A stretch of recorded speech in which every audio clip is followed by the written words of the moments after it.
2월 27일 주일 예배를 하나님께 드리겠습니다. 여호와를 두려워하는 너희여 그를 찬송할지어다. 야곱의 모든 자손이여 그에게 영광을 돌릴지어다. 너희 이스라엘 모든 자손이여 그를 경외해야 할지어다. 아멘.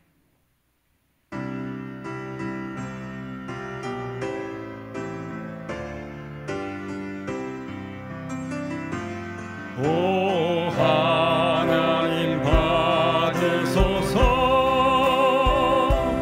왕께 드리는 제사를 소리 높여 주님을 찬양해.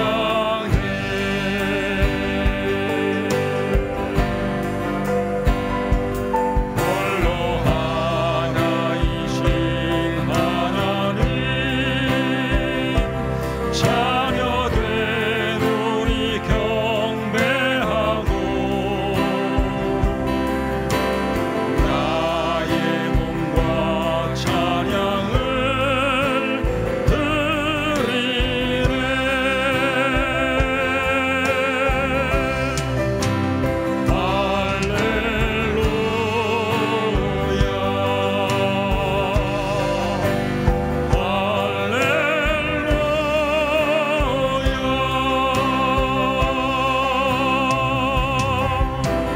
입술의 열매를 드리오니.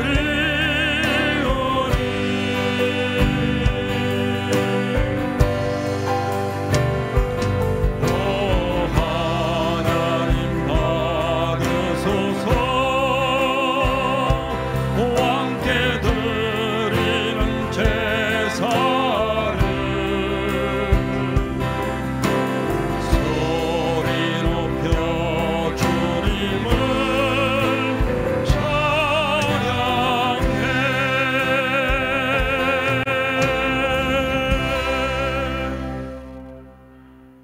거룩하신 하나님 아버지, 한 주간도 우리의 발걸음마다 함께 하셔서 주님의 뜻 안에 살게 하심에 감사를 드립니다. 그리고 또한 우리를 인도하셔서 하나님 앞에 나와 예배드리게 하여 주심에 감사를 드립니다.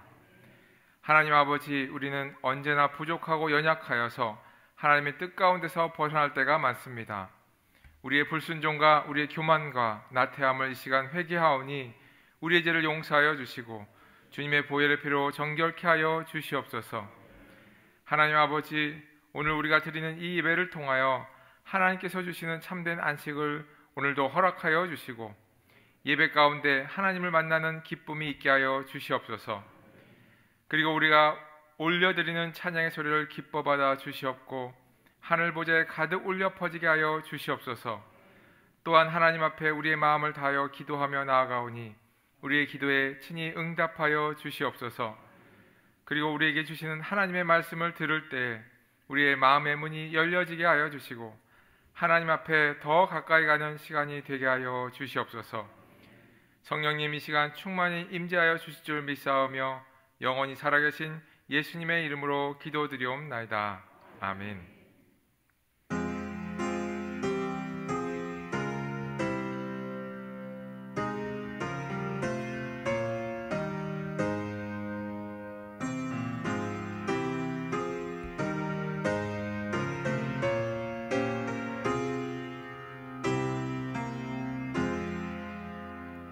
주 우리 하나님 하늘에 계시니 온천하 만민 주 앞에 찬송하네.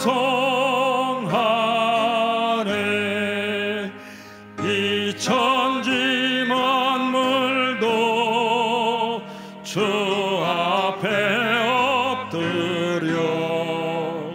그 거룩하신 이름을 늘 높이네. 주 언약하신 것 끝까지 지키니 저 하늘나라 향하여 옷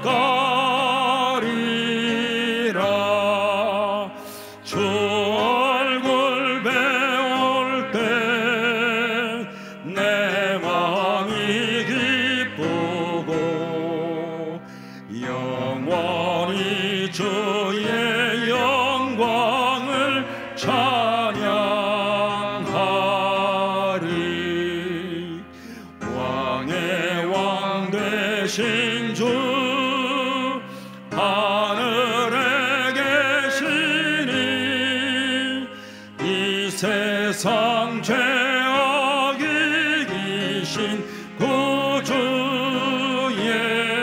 예수, 저 천군 천사들 중호히 하고서 무성도 함께 영원히 늘 섬기네. 성삼위일체께 승리한 우리들 다 기쁜 소리 높여서 감사드려. 창조주 하나님 내 주님 되시니 주 앞에 나도 엎드려 경배하네.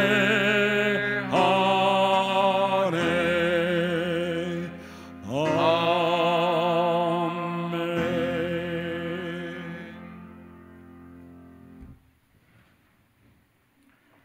나는 전능하신 아버지 하나님 천지의 창조주를 믿습니다. 나는 그의 유일하신 아들 우리 주 예수 그리스도를 믿습니다. 그는 성령으로 잉태되어 동정녀 마리아에게서 나시고 본디어 빌라도에게 고난을 받아 십자가에 못 박혀 죽으시고 장사된 지 사흘 만에 죽은 자 가운데서 다시 살아나셨으며 하늘에 오르시어 전능하신 아버지 하나님 우편에 앉아 계시다가 거기로부터 살아있는 자와 죽은 자를 심판하러 오십니다. 나는 성령을 믿으며 거룩한 공교회와 성도의 교제와 죄를 용서받는 것과 몸의 부활과 영생을 믿습니다. 아멘.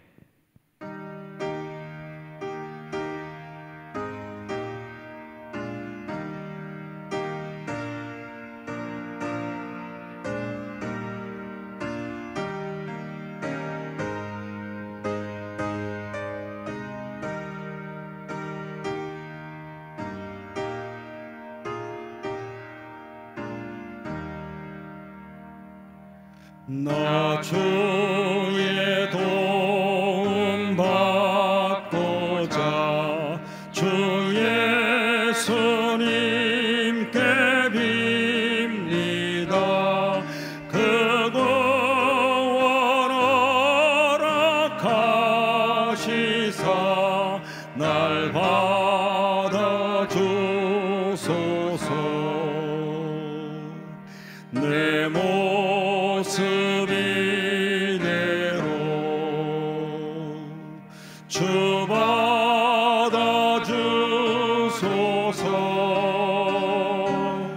날 위해 돌아가신 주 날 받아주소서.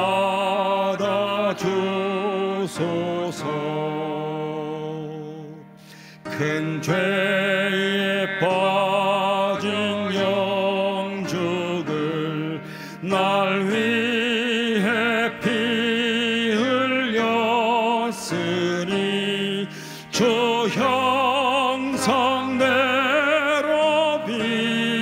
빚으사 날 받아주소서.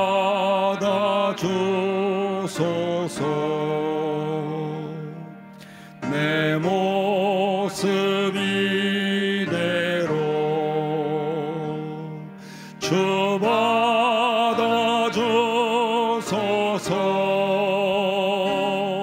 날 위해 돌아가신 주 날 받아주소서. 내 힘과 결심 약하여 늘 깨어지기 쉬우니 주 이름으로 구원해 날 받아주소서. 내 모습 이대로 주 받아주소서. 날 위해 돌아가신 주 날 받아주소서.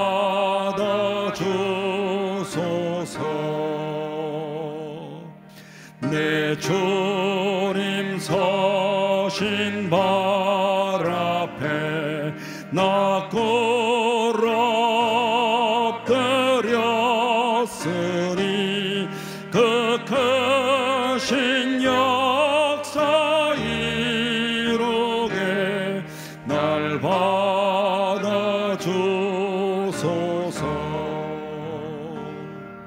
내 모습 이대로 주 받아주소서.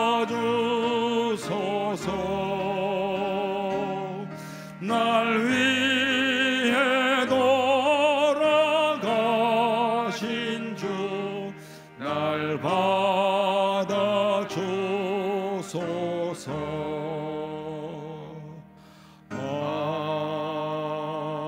아멘.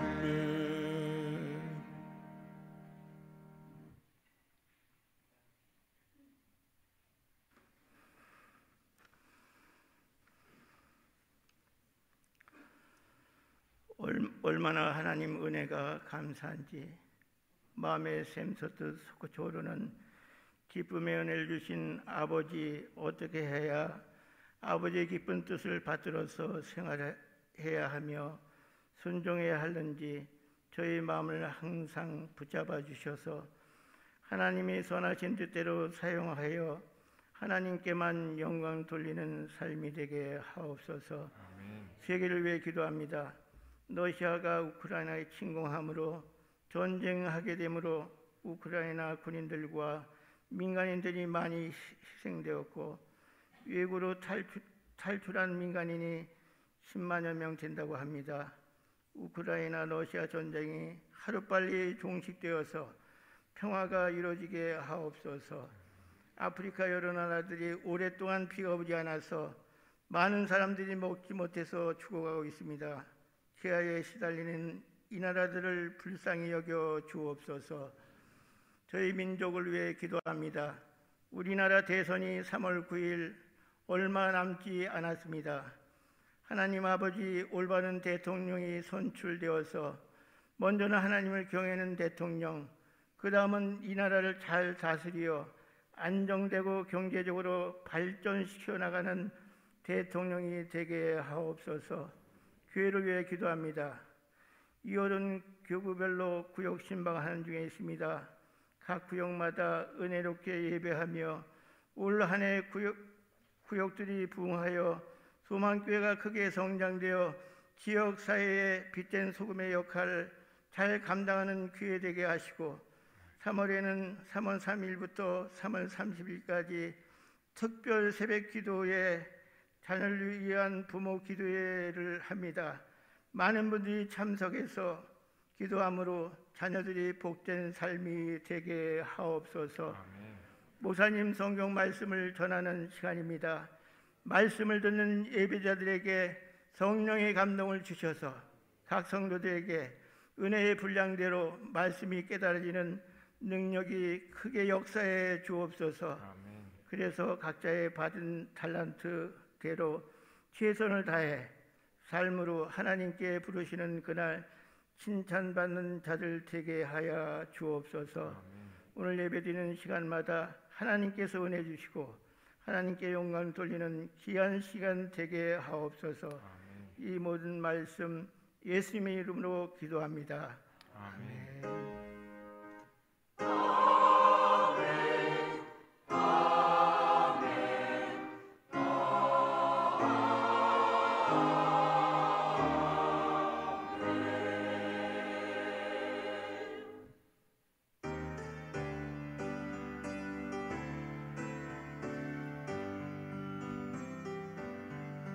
모든 영광을 하나님께, 모든 영광을 하나님께,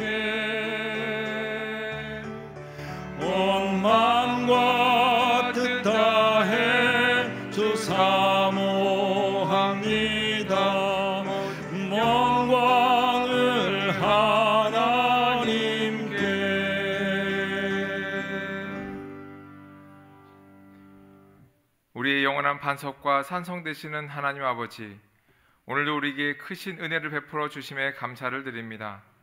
하나님께 속한 것과 또한 이 땅에 속한 것들 사이에서 하나님께서 주시는 지혜로 선한 것들을 구별하게 하셔서 주님의 뜻을 행하며 살아가게 하여 주심에 감사를 드립니다. 우리의 삶 가운데 역사하셔서 우리의 세세한 것까지도 만지시며 보호하시는 하나님 아버지께 감사하며 한 주간 정성껏 준비한 예물을 올려드립니다. 이 예물을 기쁘게 받아 주시옵고 그리고 우리의 마음이 담긴 여러 가지의 예물을 연락하여 주시옵소서. 하나님 아버지, 이 시간 예물을 드린 손길을 기억하여 주시고 복 내려 주시옵소서. 언제나 하나님을 사모하며 하나님께서 하신 말씀을 가까이 할 때마다 성령님께서 깊은 깨달음을 주시고 또 그 말씀대로 살아갈 때 하나님의 능력이 나타나는 삶을 살아나가게 하여 주시옵소서. 그리하여서 삶의 터전에서 언제나 하나님의 능력이 나타나는 삶을 살게 하여 주시옵소서. 그리고 우리의 가정 가운데도 함께하여 주셔서 하나님께서 주시는 기쁨과 사랑이 충만하게 하여 주시고 언제나 감사의 기도가 끊이지 않는 가정이 되게 하여 주시옵소서. 그리고 우리 자녀들에게도 복 주셔서 하나님의 지혜로 충만하여서 세상의 지혜보다 더 큰 자들로 자라나게 하여 주시옵소서. 하나님 아버지, 이 드려지는 예물을 통하여 복음이 편만히 전해지는 역사가 있게 하여 주시고 또 이 예물을 하나님의 영광을 위하여 사용하여 주시옵소서. 예배의 시종을 온전히 주님께 맡기오며 이 모든 말씀 거룩하신 예수님의 이름으로 기도드리옵나이다. 아멘.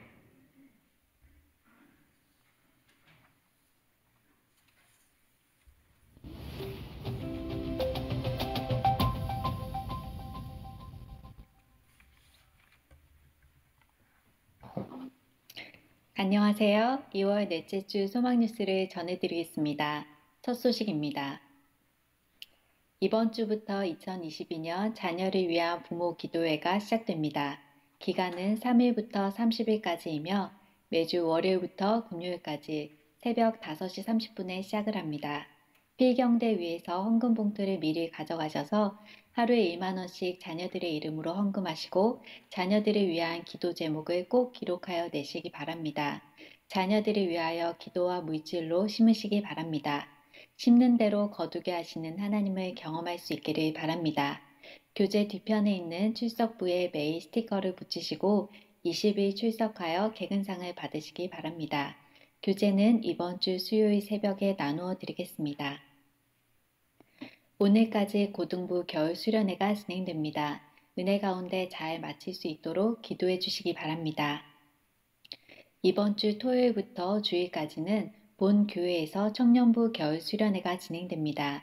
은혜로운 수련회가 될 수 있도록 함께 기도해 주시기 바랍니다. 이번 주간 담임 목사님의 일정은 28일 대신 바이블 칼리지 졸업식 설교, 3월 한 달 동안 자보기 인도가 있습니다.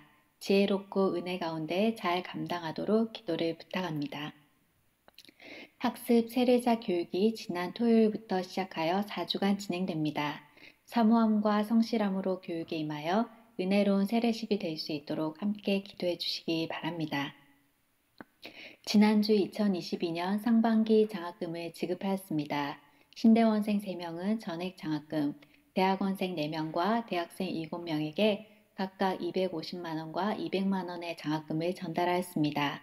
많은 장학금을 전달할 수 있도록 도와주신 성도분들에게 감사를 드립니다. 오늘 2부 예배 후에 노년부 모임이 있습니다. 2022년의 주제는 회복 그리고 성장이고 1월부터 3월의 주제는 오직 기도, 여호와의 낯을 구하라입니다. 너희가 온 마음으로 나를 구하며 나를 찾을 것이요 나를 만나리라고 하신 것처럼 온 마음으로 하나님의 얼굴을 구하며 살 수 있기를 바랍니다. 필리핀의 이정주, 허유진 선교사님이 본 교회의 파송 선교사로 연임이 되었습니다. 지속적인 기도와 후원을 부탁드립니다.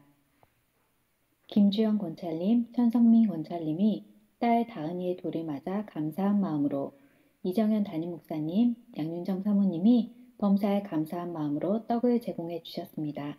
감사합니다.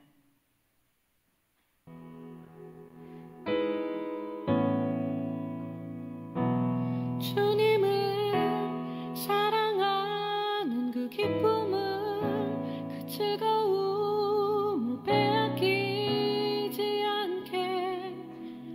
하소서. 주님을 사랑하는 그 기쁨을, 그 즐거움을 빼앗기지 않게 하소서. 예수 예수 예수 예수 주님을 사랑합니다.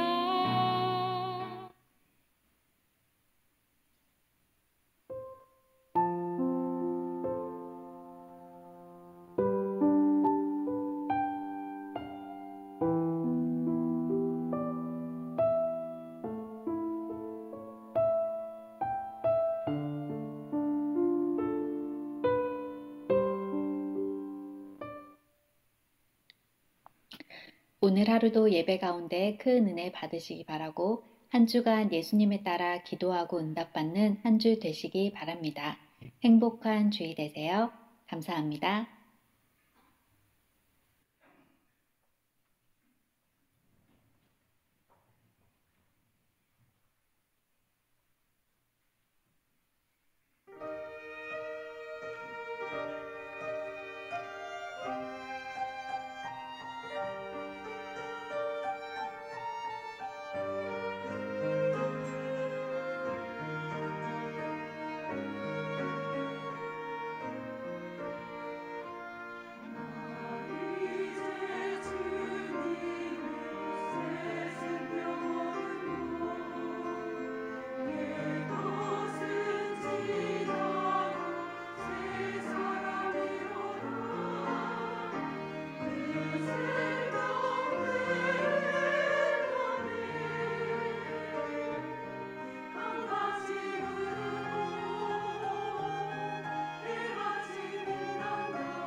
여러분들이 그 광고를 들으셨던 것처럼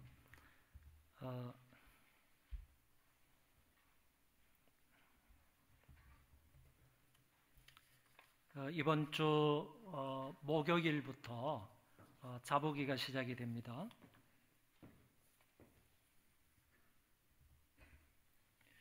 여러분 주보 안에 이 자보기 때 하나님 앞에 헌금을 드릴 그런 봉투가 들어간 줄 아는데, 이번에 주제가 그 시편의 기도로 기도하기 이렇게 정했습니다. 그래서 20편의 시편을 우리가 같이 아침마다 묵상을 하고 말씀을 들으면서 은혜를 받고, 그 은혜 받은 말씀을 부여잡고 함께 기도하는 그런 시간을 갖고자 하는데, 여러분들 그 자녀들을 위한 그런 기도 제목을 여기 봉투에다가 잘 기입을 하셔서 내가 지금 자녀들을 위해서 어떤 내용으로 기도하시는지 그거를 명확하게 1번, 2번, 3번 이렇게 딱 적어서 기도 제목을 담아서 여러분들이 매일 아침마다 만 원씩의 헌금을 하시면 좋겠습니다. 이렇게 금액을 굳이 밝히는 이유는 제가 가만히 보니까 여러분들 이제 이 헌금을 드리게 되면 여기에다가 기도 제목을 이렇게 써놓지 않습니까? 근데 기도 제목하고 비교를 해보면 헌금이 그리 많은 것 같지는 않아요. 기도 제목은 거창한 것을 여기에 내놓고, 예를 들면 이번에 우리 아들 좋은 신부감 만나게 해달라고 이렇게 기도 제목을 적어놓고 2,000원을 헌금한다든지 아니면 5,000원을 헌금한다든지, 물론 정성스럽게 감사한 마음으로 헌금을 했다고 볼 수도 있겠지만은 기도 제목에 비하면 너무 그냥 적은 금액을 헌금하는 거 아닌가, 진정으로 저 사람의 마음이 담긴 헌금인가 하는 것들을 좀 생각해 보게 됩니다. 여러분, 이번에는 정말 심는 대로 거둔다고 말씀을 하신 것처럼 제가 이렇게 얘기를 한 대로 여러분들이 잘 따라서 주시면 반드시 하나님께서 큰 은혜와 복을 주실 줄 믿고요. 여러분들 자녀들을 위한 기도를 하나님이 반드시 들어주실 줄 믿습니다. 이 자보기를 통해서 기도 응답을 받은 사람들이 이 가운데에서도 꽤 많이 있습니다. 많은 사람들이 제가 간증을 듣기를 자보기를 통해서 기도했는데 하나님께서 이렇게 선하게 응답해 주셨다 하는 그런 간증의 말씀을 많이 들었습니다. 이번 자보기 때에도 여러분 특별히 기도할 것이 많은 그런 자보기 기간입니다. 또 대선이 있지 않습니까? 대통령 선거도 있으므로 나라와 민족을 위해서도, 왜 나라와 민족을 위해서 기도해야 되느냐 하면은 대통령이 정말 하나님이 기뻐하시는 그런 대통령이 세워짐으로 인하여서 그 대통령 밑에서 우리들의 자녀들이 신앙생활을 해야 되고, 우리도 신앙생활을 해야 되고, 그 자녀들이 공부해야 되고, 직장생활을 해야 되고, 이러니까 직접적으로 연관이 되어 있는 것입니다. 그런 거로 대통령 선거를 위해서도 우리가 기도를 많이 해야 될 것 같습니다. 이런저런 기도 제목이 많이 있기 때문에 여러분들 하루도 놓치지 마시고요. 20일간입니다.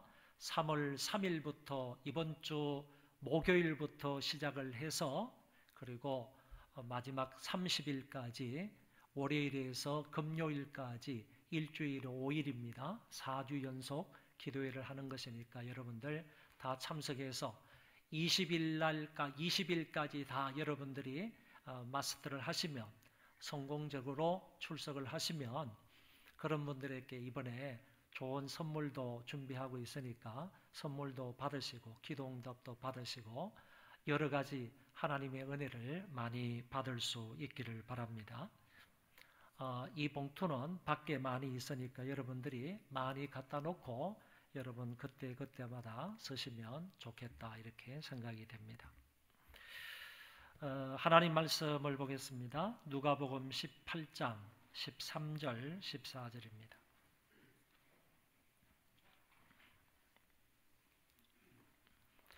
누가복음 18장 13절에서 14절입니다. 세리는 멀리 서서 감히 눈을 들어 하늘을 쳐다보지도 못하고 다만 가슴을 치며 이르되 하나님이여 불쌍히 여기소서 나는 죄인으로소이다 하였느니라. 내가 너희에게 이르노니 이에 저 바리새인이 아니고 이 사람이 의롭다 하심을 받고 그의 집으로 내려갔느니라. 무릇 자기를 높이는 자는 낮아지고 자기를 낮추는 자는 높아지리라 하시니라. 아멘. 지난번 주일에도 제가 여러분들에게 예수님께서 우리에게 기도를 가르쳐 주신 것에 대해서 말씀을 드렸습니다.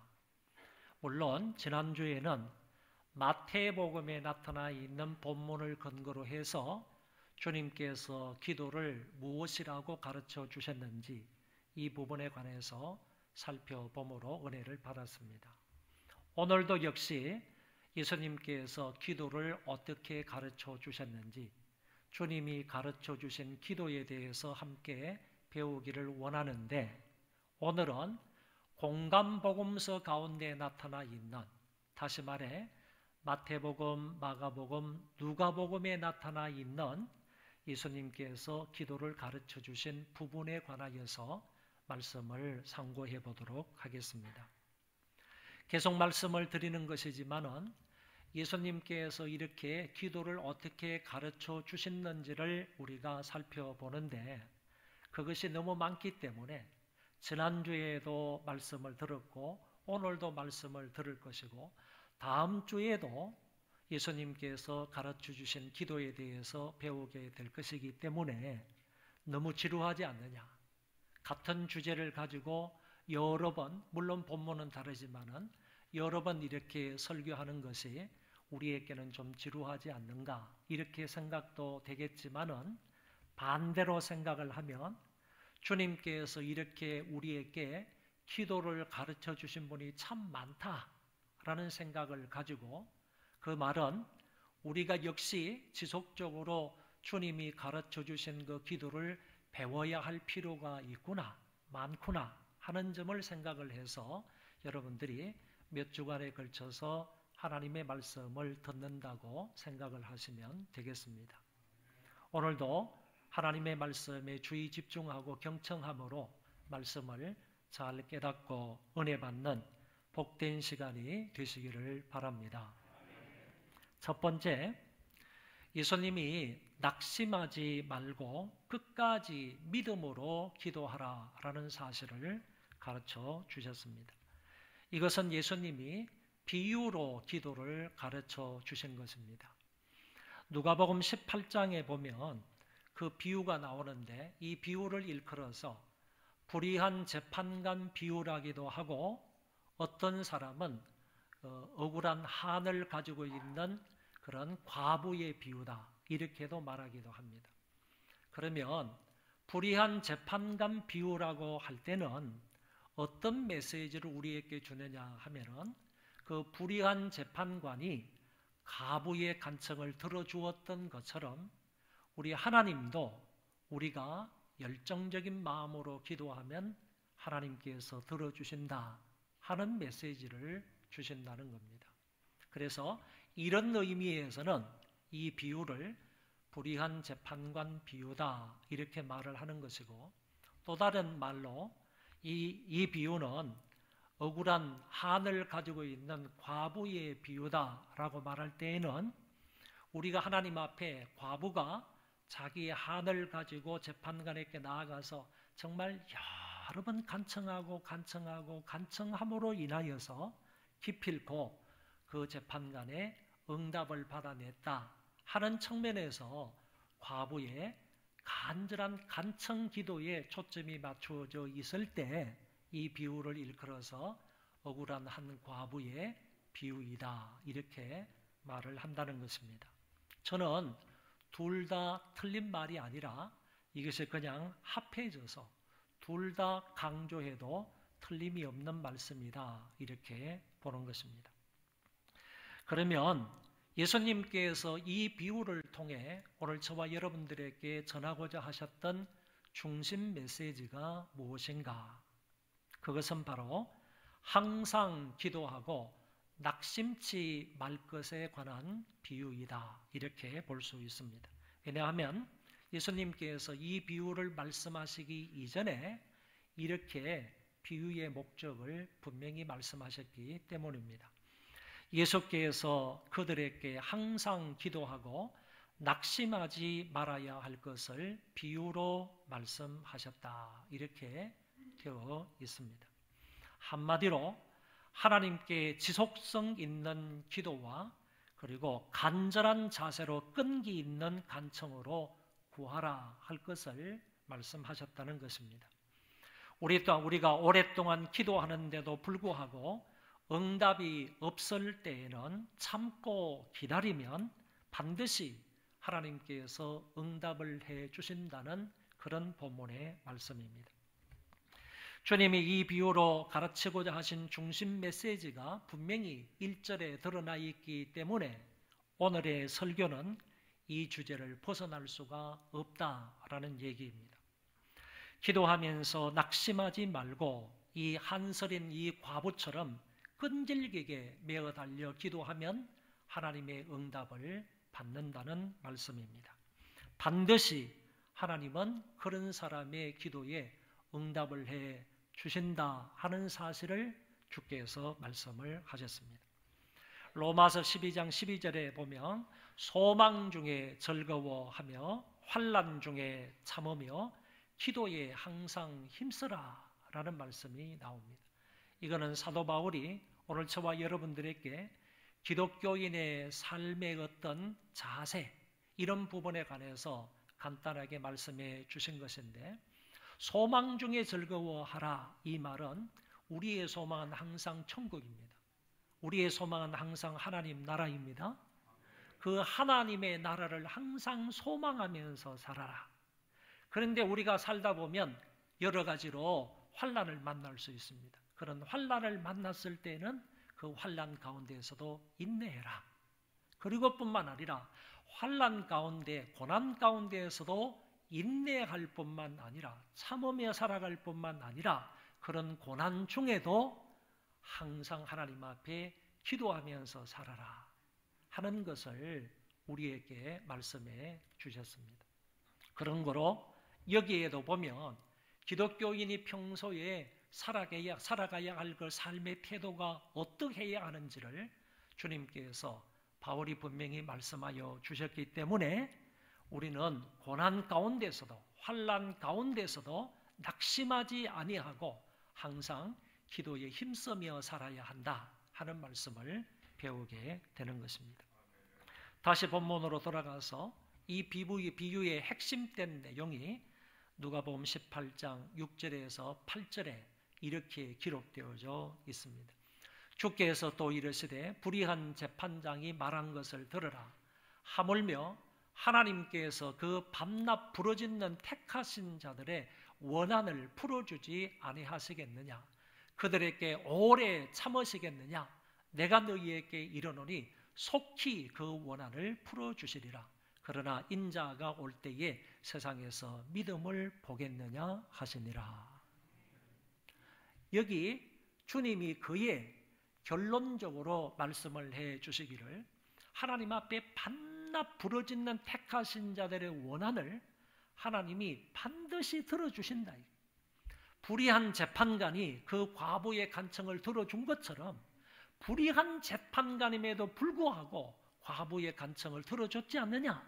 그런데 하나님은 불의한 하나님이 아니라 선하신 하나님이시기 때문에 그 선하신 하나님께 과부의 심정으로 나아가서 하나님께 간절히 간구하면 하나님께서 반드시 그 사람의 간청에 응답을 해 주신다라는 말씀을 여기에서 하셨습니다. 여기에 보면 오래 참으시겠느냐? 이 말은 오래 참지 않겠다는 그런 말씀이고, 그리고 풀어주지 아니하시겠느냐? 이 말은 풀어주지 않겠다는 말이 아니라 반드시 풀어주겠다. 이런 의도로 주님께서 말씀을 하시면서 마지막 부분에서 속히 그 원한을 풀어주시리라. 이런 말씀이 나오면 내 걸로 삼으세요. 말씀을 나의 것으로 삼으시라니까. 말씀을 그냥 입을 활짝 벌려가지고 아멘으로 내 속에 그냥 받아들이시라니까요. 그래야지 그 말씀이 여러분의 것이 되는 거예요. 여러분 속에 살아계시는 그런 하나님 말씀이 되는 거예요. 멍하네 이렇게 가만히 있으면 안 되는 거예요. 저게 무슨 말이냐? 눈만 감고 있으면 그게 내 말씀이 되는 게 아니라니까요. 여러분, 로고스와 레마라는 단어가 있잖아요. 로고스는 선포되는 말씀이야. 레마는 나에게 받아들이는 말씀이야. 나에게 와서 다가오는 말씀이야. 그러니까 선포된 말씀이 있을 때 여러분과 저는 레마로 그 말씀을 아멘으로 받아들여야 된다니까. 이렇게 되면 설교 시간이 길어져요. 그러니까 빨리빨리 아멘하면 빨리빨리 넘어가요. 그러지 마시라니까. 하나님 말씀이 오면 이거 얼마나 좋은 말씀이 속히 그 원한을 풀어주시리라. 그러면 아멘하면 저는 이제 신이 나가지고 다음에 넘어간단 말이에요. 아멘이 안 나오니까 제가 이렇게 설명하는 거잖아요. 죄송합니다. 이게 방송을 나가는 설교인데 미안합니다. 그러니까 예수님께서 이 비유를 마감하시면서 분명히 속히 그 원한을 하나님이 들어주시겠다라고 약속을 하셨기 때문에 우리는 이 비유의 말씀을 통하여서 확실히 붙잡을 수 있는 말씀이 뭐냐 하면은 과부처럼 끈질기게 하나님 앞에 나아가서 낙심하지 아니하고 간구하고 간청하고 하나님 앞에 메어 달려 기도하면 하나님께서 반드시 우리의 신음소리에 응답을 해 주신다는 거예요. 이거를 예수님께서 비유를 통해서 말씀을 하셨다는 것입니다. 두 번째는 예수님은 겸손함과 죄를 고백함으로 기도하는 것을 가르쳐 주셨습니다. 이 말씀은 앞에서 말씀드린 과부의 비유를 마치신 이후에 이어서 다른 비유로 이 말씀을 하신 것입니다. 주님이 이 비유로 교훈을 하신 대상자들이 누구냐? 이 비유를 통해서 누구를 대상으로 가르치고자 하셨느냐? 그 성경을 보면 이렇게 되어 있습니다. 누가복음 18장 9절에 또 자기를 의롭다고 믿고 다른 사람을 멸시하는 자들에게 이 비유로 말씀하시되, 자기는 의롭고 다른 사람을 멸시하는 그 사람들을 대상으로 해서 예수님이 이 비유로 가르치셨다는 거예요. 그러니까 자기는 의롭고 다른 사람을 멸시하는 사람들이 누구냐라고 할 때 한마디로 말하면 마음이 교만한 자들입니다. 마음이 교만한 자들은 항상 자기는 옳고 다른 사람을 그러다, 다른 사람이 잘못됐다 이렇게 판단하는 사람이거든요. 그런 사람들을 향해서 예수님께서 이 비유를 들어서 설명을 하신 겁니다. 어느 날 바리새인 한 사람과 세리 한 사람이 성전에 올라가서 기도를 했습니다. 이때의 바리새인들은 스스로 분리된 자들입니다. 세속적인 사람과 같지 아니하고 나는 하나님 앞에 분리된 거룩한 사람이다 이렇게 생각하는 사람들, 자기만 잘 믿고 그리고 자기들만 깨끗하고 그리고 자기들만 거룩하고 자기들만 율법을 잘 준행하는 사람들이다 이렇게 생각하고 살아가는 사람들이 바리새인들입니다. 그리고 여기에 나오는 세리들은 유대인들에게 세금을 받아서 로마에 갖다 바치는 매국노 취급을 받았던 사람이고, 또한 이 세금을 거두어서 자기가 착복하는 겁니다. 자기가 그 돈을 일부를 빼돌려 가지고 누리는 수전노 취급을 받았던 사람들입니다. 그러니까 유대인들로부터 매국노 취급을 받고 또 다른 사람들로부터 수전노 취급을 받았던 죄인의 대표적인 사람이 세리들이었다는 겁니다. 그러므로 인간적인 면이나 아니면 일반적인 판단으로 생각을 해볼 때는 바리새인보다 세리가 더욱더 악한 사람이고, 세리는 하나님의 진노와 버림을 받아야 마땅한 사람이다 이렇게 여겨졌던 인물입니다. 당시 사람들 눈에는 바리새인들은 의를 대표하는 사람이고, 그리고 반면에 이 세리들은 부정과 불의를 대표하는 사람들로 생각이 되었습니다. 그런데 이들이 똑같이 성전에 올라가서 기도를 했다는 겁니다. 바리새인은 따로 서서 기도를 했습니다. 그러면서 하나님이여, 나는 다른 사람들 곧 토색, 불의, 간음을 하는 자들과 같지 아니하고 이 세리와도 같지 아니함을 감사하나이다. 나는 일회에 2번씩 금식하고 또 소득의 11조를 드리나이다. 이런 말로 기도를 했습니다. 이 바리새인의 기도를 가만히 뜯어보면 오히려 세리와 비교를 하면서 자기의 우월함과 자기의 탁월함을 하나님 앞에 얘기를 한 것입니다. 나는 저 사람보다도 훨씬 더 도덕적으로, 윤리적으로, 종교적으로 더 뛰어난 사람입니다 하는 점을 부각을 시키며 하나님 앞에 내어놓고 기도를 했습니다. 사실상 이 바리새인의 기도는 거짓된 기도이고 위선적인 기도입니다. 자기의 삶은 전혀 그렇지 못하면서 이렇게 성전에 와서 하나님 앞에 자기 자신의 우월한 면과 도덕적인, 종교적인, 윤리적인 그런 탁월함을 하나님 앞에 내뱉어 놓았던 것입니다. 어떤 사람은 이 바리새인의 기도를 이렇게 얘기합니다. 종교적인 기만 행위이다.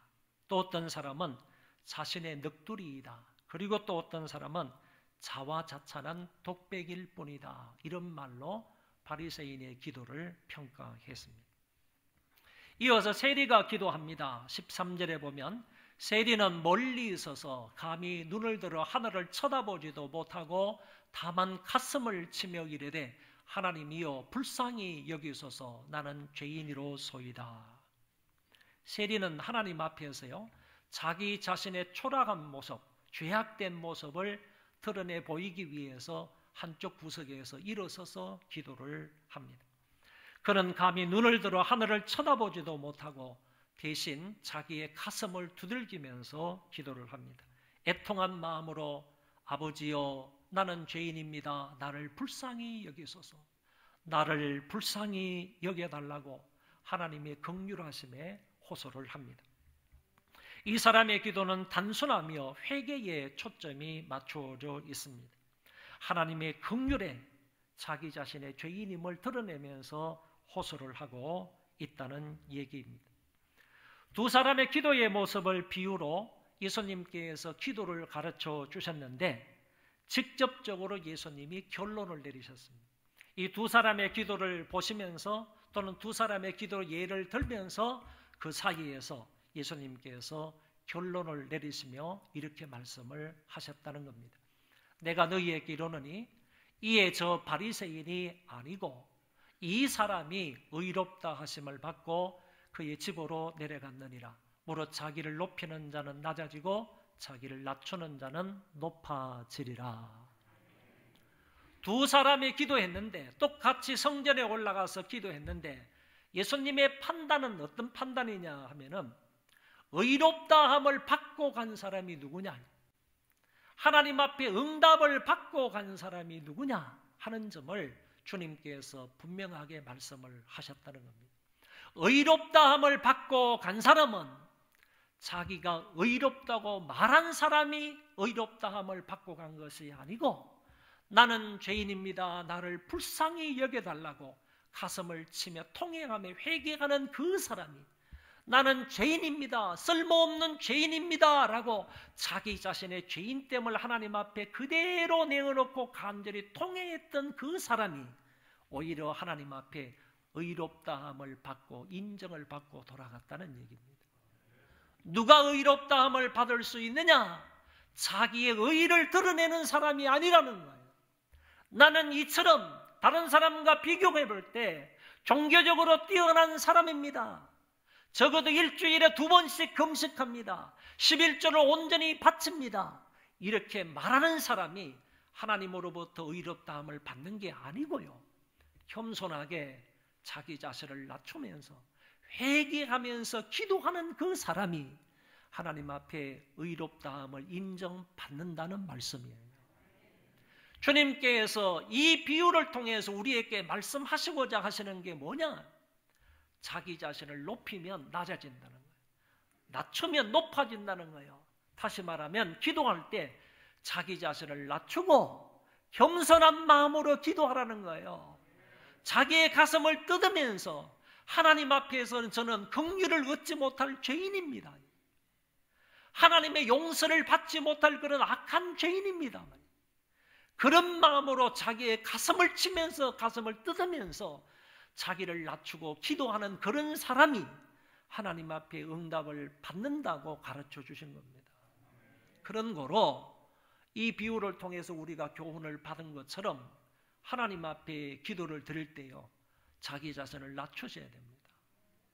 자기 자신을 마음을 뜯어야 됩니다.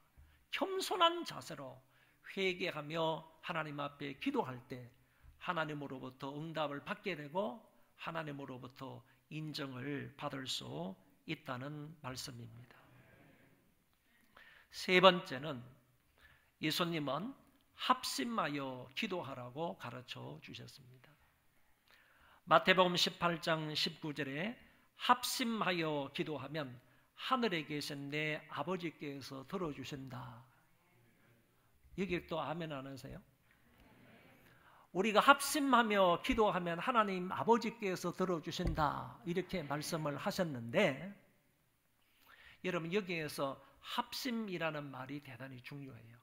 그러니까 마음을 합하여서, 마음을 조화시켜서 하나님 앞에 기도하는 것을 합심기도라 이렇게 말하는데, 이 합심이라는 단어의 헬라어를 뭐라고 얘기했는가 하면은 이 단어를 심포네오라는 단어를 썼어요. 심포네오. 여러분 영어에 이 심포니라는 단어가 있잖아요. 이 심포니라는 단어가 바로 심포네오라는 이 헬라어에서 나온 단어예요. 음악적인 용어잖아요. 이 오케스트라에서 어떤 심포니라고 할 때 그 단어가 바로 심포네오, 합심이라는 단어에서 나온 겁니다. 합심 기도가 두세 사람이 모여서 합심 기도를 할 때 하나님 아버지께서 들어주신다. 그러시면서 그 두세 사람이 모인 곳에 내가 그들과 함께 있겠다. 예수님께서 이렇게 말씀을 하셨거든요. 그러니까 우리가 믿는 사람이 두세 사람만 모여가지고 하나님 앞에 기도를 하는데도 누가 계시겠다는 거예요? 예수님이 함께 계시겠다. 임마누엘 하시겠다고 약속을 하신 거예요. 그러니까 임마누엘 하시는 그 가운데에서 마음을 합하여서 두세 사람이 하나님 앞에 간절히 기도하면 하나님께서 그 기도를 들어주시겠다. 이렇게 말씀하신 것이 이건데, 여러분 마태복음 18장 19절의 이 말씀이 어떤 상황에서 이렇게 합심하여 기도할 것을 가르치고 있느냐라는 것을 우리가 좀 알아야 돼요. 웨스트민스터 신앙고백서에 보면 이 구절이 권징과 관계가 있다 이렇게 표현을 했어요. 권징과 관계되어 있는 말씀이다 라고 표현을 하면서 거기에 쭉 설명되어 있는 부분을 볼 수가 있는데, 무슨 말인가 하면은 교회 안에는 권징이 있지 않습니까? 권징에는 시벌과 해벌이 있어요. 시벌이라는 것은 잘못된 사람들을 당회에서 잘 조사를 해서 그 사람이 정말로 기독교인의 명예를 흐려버리고 기독교의 명예를 잃어버리고 잘못한 사실이 분명하다라고 판정이 되면 당회에서 그 사람을 불러가지고 당신은 이러이러한 잘못을 했으므로 당신은 이런 벌을 받아야 된다. 그 벌 가운데에서 권면의 벌도 있고 근신의 벌도 있고 제명의 벌도 있고 면직의 벌도 있고 출교의 벌이 있단 말이지. 그러니까 당신은 이 벌을 받아야 된다. 그 중에서 한 가지를 딱 얘기를 하고 그 사람을 위해서 기도하고 공포를 해야 돼. 그리고 이거를 전 교인들 앞에서 공포를 해야 하는 것이 권징이에요. 권징. 권징을 하는 목적은 그 사람이 잘못을 깨닫고 제대로 신앙생활을 건전하게 하기 위해서 권징을 하는 거고, 또 뿐만 아니라 교회를 건강한 교회로 만들기 위해서 교회는 마땅히 권징을 해야 하는 것입니다. 교회법과 하나님의 법을 따라가지고 그 사람이 잘못한 것을 시벌도 하고 해벌도 해야 되는 것이 바로 권징입니다. 해벌이라는 것은 어느 정도 기간이 끝났을 때 이 사람이 시벌을 했던 그 사유가 없어졌다, 사라졌다 이렇게 판단이 될 때 당신은 이제 그 모든 벌을 다 받았습니다. 이제는 정상적으로 신앙생활을 할 수가 있습니다 라고 해서 해벌을 해주는 것이 당회를 통하여서 있어야 한다, 그런 얘기입니다. 그러면 오늘 여기 마태복음 18장 19절이 나오게 된 것은 무슨 얘기냐 하면은, 너희가 교회 안에서 그 사람을 시벌하든 아니면 끝나고 나서 해벌을 하든지 간에, 시벌을 할 때도 하기 전에, 해벌을 할 때도 하기 전에 무엇을 해야 되느냐 하면은 두세 사람이 모여서 합심해서 그 문제를 놓고 기도해라 이거지. 기도해서 하나님의 뜻이 어디 있냐 이거지. 하나님이 기뻐하시는 뜻이 뭐냐 이거지. 그거를 분명하게 알고 당회, 특별히 당회가 모여서 합심해서 기도하여서 정말 우리가 시벌하는 것이 맞느냐, 이 사람의 죄에 대해서 어느 정도 시벌하는 것이 옳으냐, 어느 정도 기간까지 시벌을 해야 되느냐, 이런 것을 합심해서 하나님 앞에 묻고 기도 응답을 받고 나서 정중하게 신중하게 시벌을 해야 되고, 해벌할 때도 마찬가지로 그런 마음으로 합심해서 기도하고 난 이후에 하나님의 기뻐하시는 뜻을 따라서 해벌해야 한다 하는 점을 우리에게 말씀하고 있다, 그런 얘기입니다. 그래서 오늘날 교회 안에 여러 가지 문제가 일어나게 되면요, 그런 문제가 일어났을 때 우리 당회를 비롯해서 모든 사람들은 적어도 합심해서 하나님 앞에 기도하여 하나님이 기뻐하시는 뜻이 무엇인지를 잘 밝히 알아서 하나님의 그 뜻대로 시벌하고 해벌하고 그 문제를 해결해야 한다 하는 점을 이것을 통하여서 배울 수 있다는 것입니다. 우리가 이 땅에서 그런 문제를 만났을 때 교회가 합심해서 기도하면 하늘에 계신 내 아버지께서 그 문제의 해결점을 가르쳐 주신다, 응답을 하신다라고 분명하게 말씀해 주셨기 때문에 우리 교회는 어떤 일이 있을 때마다 하나님의 뜻을 잘 묻고 합심해서 기도함으로 하나님의 응답 가운데 그 문제들을 처리해 나갈 수 있기를 바랍니다. 마지막 네 번째는 예수님이 타인을 위하여 중보기도하라고 가르쳐 주셨습니다. 예수님은 많은 사람들을 위해서 중보기도 하셨을 뿐만 아니라 오늘 우리에게 중보기도할 것을 가르쳐 주신 것입니다. 누구를 위해서 중보기도하라고 하셨는가 하면은, 첫째는 너희를 모욕하는 자를 위하여 기도하라 이렇게 가르쳐 주셨습니다. 성경을 보시면, 그러나 너희 듣는 자에게 내가 이르노니 너희 원수를 사랑하며 너희를 미워하는 자를 선대하며 너희를 저주하는 자를 위하여 축복하며 너희를 모욕하는 자를 위하여 기도하라. 그러니까 나를 모욕하는 사람, 나를 핍박하는 사람, 그리고 나에게 해를 가하는 그런 사람이라 할지라도 맞대항하지 말고 오히려 그들을 위하여 기도할 것을 주님이 가르쳐 주셨습니다. 마태복음 5장 44절에 보면 이런 말씀이 나옵니다. 너희를 핍박하는 자를 위하여 기도하라. 나에게 핍박하는 사람, 나에게 못된 짓을 하는 사람, 욕하는 사람, 주먹으로 나를 치는 사람, 그런 사람들을 위하여서도 하나님 앞에 기도할 것을 주님이 가르쳐 주셨습니다. 그런데 이 말씀은 단순한 권면이 아니라 명령으로 되어 있다는 겁니다. 권면의 말씀이면 내가 이것을 취사 선택할 수 있는 문제라고 볼 수 있지만은 권면의 말씀이 아니고 이 말씀은 우리를 향하신 주님의 명령이라는 겁니다. 그렇기 때문에 너희를 핍박하는 자를 위하여 기도하라 하는 이 말씀은 우리가 주님의 명령으로 그대로 받아서 순종해야 한다 하는 점입니다. 베드로 사도도 이 주님의 뜻을 이어받아서 이렇게 말씀을 한 적이 있습니다. 악을 악으로 욕을 욕으로 갚지 말고 도리어 복을 빌라 이를 위하여 너희가 부르심을 입었나니. 베드로는 어떤 때까지 얘기를 하시는가, 어느 정도 얘기를 하시는가 하면은 너희가 하나님 앞에 구원자로 부름을 받은 이유가 뭐냐, 하나님 앞에서 구원자로 부름을 받은 근본적인 이유와 목적이요, 이런 사람들에게 복을 빌기 위함이라는 거예요. 나를 핍박하는 사람, 나에게 악하게 대하는 사람, 나를 해코지하는 사람, 해를 주는 사람, 그런 사람에게 복을 빌기 위해서 너희가 하나님으로부터 택하심과 부르심을 받았다는 거예요. 부르심의 목적이 이런 사람들에게 복을 빌기 위함이다. 베드로 사도는 이렇게까지 말씀을 하고 있다라는 것입니다. 그런 거로 이런 말씀을 따라서 저와 여러분들은 모욕하는 사람을 위하여서 기도하는 그런 사람들 되시기를 바랍니다. 두 번째는 이웃의 필요를 위해서 기도하라 그랬습니다. 성경 말씀만 좀 길지만은 간단히 한번 보고 넘어가도록 하겠습니다. 또 이르시되 너희 중에 누가 벗이 있는데 밤중에 그에게 가서 말하기를 벗이여 떡 세 덩이를 내게 빌리라. 내 벗이 여행 중에 내게 왔으나 내가 먹을 것이 없노라 하면 저가 안에서 대답하여 이르되 나를 괴롭게 하지 말라. 문이 이미 닫혔고 아이들이 나와 함께 침소에 누웠으니 일어나 내게 줄 수 없노라 하겠느냐. 내가 너희에게 말하노니 비록 벗됨을 인하여서는 일어나 주지 아니할지라도 그 강청함을 인하여 일어나 그 소용대로 주리라. 여기에 친구가 벗이 3명이 나옵니다. 어떤 한 친구가 있었는데 그 친구에게 밤중에 한 친구가 찾아왔습니다.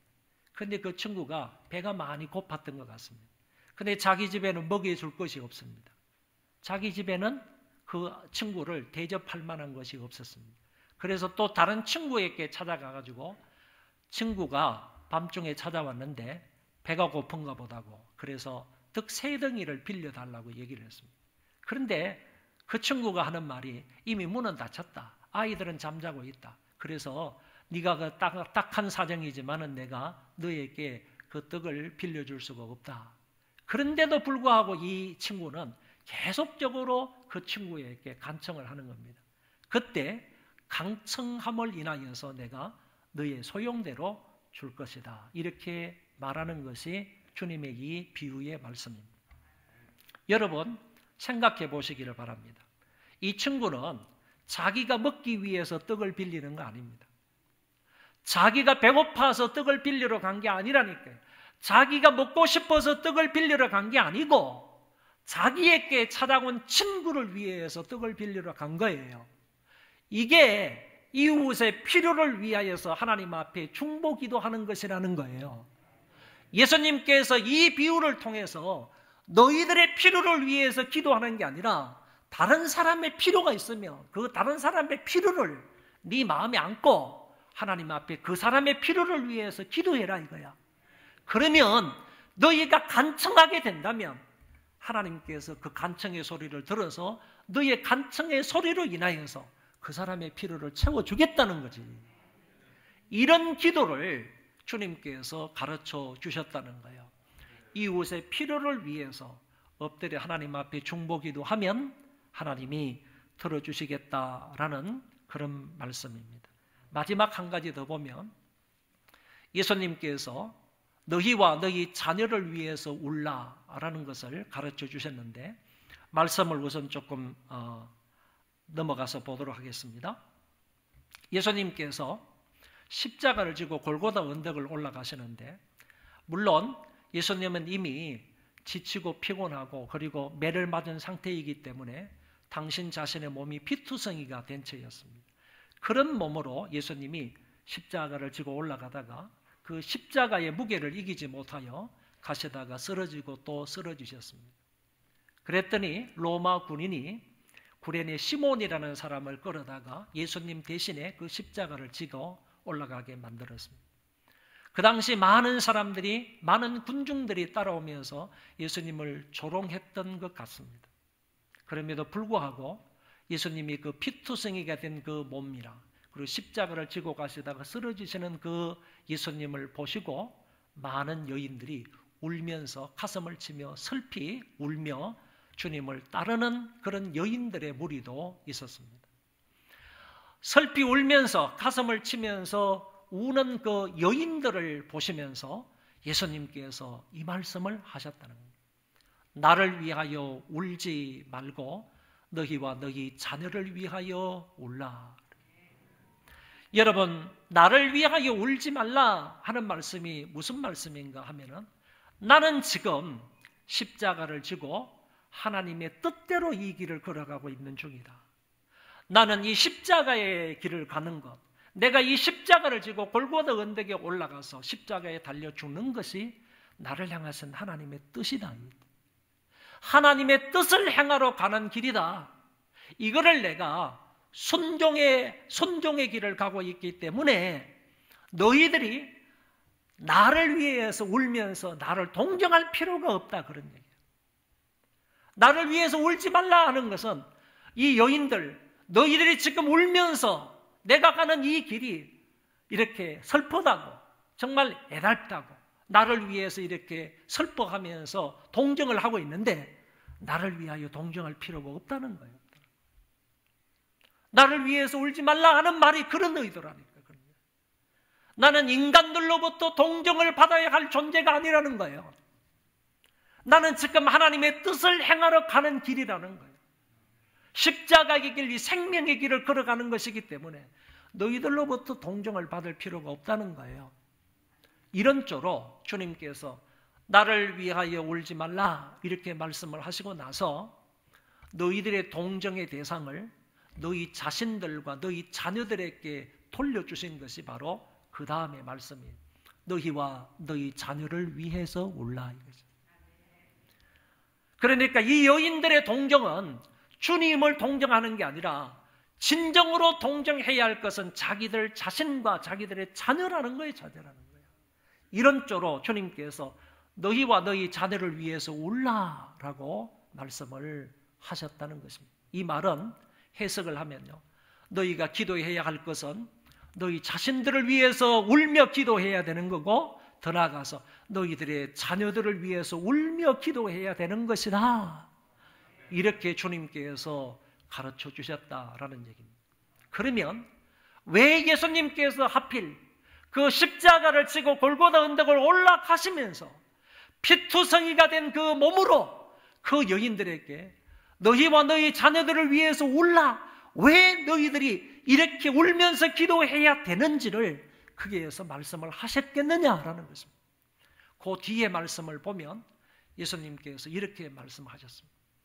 곧 환난의 때가 오는데, 곧 재난을 당할 때가 오는데, 큰 불행의 날이 오는데, 그때가 되면 젖먹이는 사람들이 화가 있을 거다.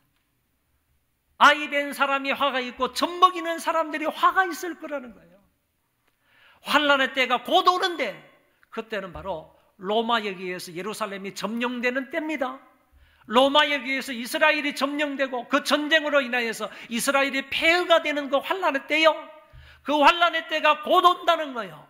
주님께서 이 십자가를 지고 가면서 그날을 바라보면서 그 환난의 때가 곧 오는데 그때가 되면 아이 된 사람과 젖먹이는 사람에게 화가 있기 때문에 너희들은 너희 자신들, 이 여인들아, 너희 자신들과 너희 자녀들을 위해서 울며 기도해야 된다, 이런 얘기입니다.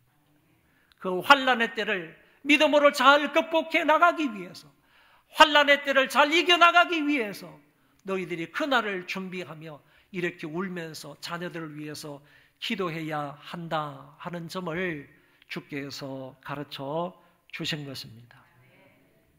이처럼 주님은 누가복음의 세 부분을 통해서 모욕하는 자를 위해서 기도해라, 이웃의 필요를 위해서 기도해라, 너희와 자녀들을 위해서 울며 기도할 것을 가르쳐 주셨습니다. 오늘 말씀을 정리하겠습니다. 오늘도 예수님은 기도에 대하여 크게 네 가지로 가르쳐 주셨습니다. 기도할 때 낙심하지 말고 끝까지 믿음으로 기도하라. 두 번째는 예수님은 겸손하게 회개하며 기도할 것을 가르쳐 주셨습니다. 마치 세리처럼요, 가슴을 치면서 나는 죄인입니다, 나를 불쌍히 여겨 주옵소서 라고 기도하는 자가 응답을 받을 수 있다고 하셨습니다. 또 예수님은 두세 사람이 합심하여 기도하면 하늘에 계신 내 아버지께서 들어주신다고 가르쳐 주셨습니다. 특히 교회의 중요한 일을 처리할 때도 교회가 앞서서 하나님 앞에 합심하여 기도할 것을 말씀하신 것입니다. 그리고 마지막으로 예수님은 타인의 영육적인 유익을 위해서 하나님 앞에 중보기도 하라고 가르쳐 주셨습니다. 특히 모욕하는 사람을 위해서 기도하고 이웃의 필요를 위해서 기도하고 자녀를 위하여서 울며 기도할 것을 교훈하셨습니다. 오늘도 주님이 기도에 대하여 가르쳐 주신 이 내용을 여러분들 마음에 담으시기를 바랍니다. 주님께서 오늘 기도에 대해서 크게 4가지로 가르쳐 주셨잖아요. 이 가르쳐 주신 이 내용을 여러분 마음에 담으시고요. 이번 한 주간도 여호와의 낯을 간절히 간구하며 살아갈 수 있는 주의 백성들 되시기를 바랍니다. 다 일어나셔서 우리 찬송하겠습니다. 우리 1절만 부르겠습니다.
낙심하지 말고 끝까지 믿음으로 기도하라.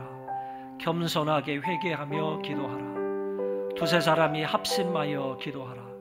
타인의 영육적인 유익을 위하여 중보기도하라. 이렇게 기도에 관하여 4가지 사항을 가르쳐 주셨습니다. 이 말씀을 내 마음에 담고 이번 한 주간도 정말 여호와의 낯을 열심히 간구하며 살아갈 수 있게 해달라고 이 시간 통성으로 기도하도록 하겠습니다. 자비로우신 하나님 아버지여 감사합니다. 존귀하신 하나님 아버지여 은혜를 감사합니다. 이 한 시간에도 예수님께서 우리에게 기도를 가르쳐 주셨습니다. 낙심하지 말고 엎드려 간절히 간청할 것을 말씀해 주셨습니다. 하나님 아버지여 낙심되는 일이 많지만 낙심하지 않도록 도와주시고 하나님 앞에 엎드려 간청하는 우리가 되게 하여 주시기를 하나님 아버지여 겸손하게 자기 자신을 낮추면서 회개하며 세리처럼 기도하는 우리가 되게 하여 우리의 작은 신음에도 응답하실 줄 믿사 하나님 이런 마음 갖게도록 기도하는 우리가 되게 하여 주시고 오 하나님 아버지여 교회의 큰 일을 만났을 때 두세 사람이 합심하여 하나님 앞에 간절히 기도할 때 하늘에 계신 내 아버지께서 들어주신다. 하나님이여 심포내어할 수 있도록 도와주옵소서. 합심하여 기도하는 우리가 회개하여 주시기를 간절히 바라고 원합니다. 무엇보다 타인의 유익을 위하여 기도하는 중보 기도자가 되도록 은혜를 베풀어 주시옵소서. 주님께서 가르쳐 주신 이 말씀을 마음에 담고 오늘도 내일도 지속적으로 여호와의 낯을 간구하며 살아가는 우리가 되도록 은혜를 주시옵소서. 길이요 진리요 생명이 되시는 우리 주 예수 그리스도의 은혜와 만극하신 하나님 아버지의 그 사랑하심과 성령님의 위로 교통 역사 충만하심이 오늘 예배를 드리는 모든 심령들 위에와 저희 자손만대 위에와 이 땅을 살아가는 하나님의 모든 백성들 머리 위에 이제로부터 영원토록 함께 있을지어다. 아멘.